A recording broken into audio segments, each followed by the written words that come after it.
Zlata ribica. Vam povem sedaj še eno zgodbo, čeprav je že malo pozno, a meni se je zdelo grozno. Sem mislil, da dobil sem miško smato, ko pa pogledal sem v karton, tam našel ribico sem zlato. Sem tako se razjezil, da bi naraje kar zavpil. Ko moji bodo odšli v službo, naj ona bi mi delala družbo, a ko ona lepo bo plavala, jaz se bom skril in mogoče tako venjo zvabil. Sedaj pa vprašam se, le kaj naj z njo počnem, ali naj se igrava, ali naj jo kar požrem. Mogoče pa še malo bom razmislil, če bi jo morda malo k sebi stisnil.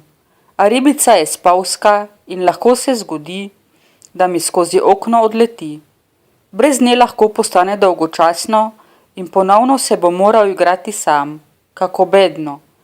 In kaj če to, kar pravijo, drži, da lahko ti izpolni želje 3. Bom raje nanjo pazil lepo in se pretvarjal, da ima mačji kino. In da ne bo tako uboga, suha, ji bom vodo vrgel malo kruha.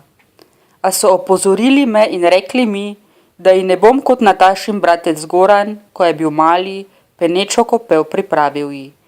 Ko to slišal sem, bi najraje kar zapel, bilo mi je všeč, kakšno domišljijo Goran je imel. Sedaj pa grem počivat, da lepo se bom naspal, saj jutri je nov dan in z ribico bova naredila plan.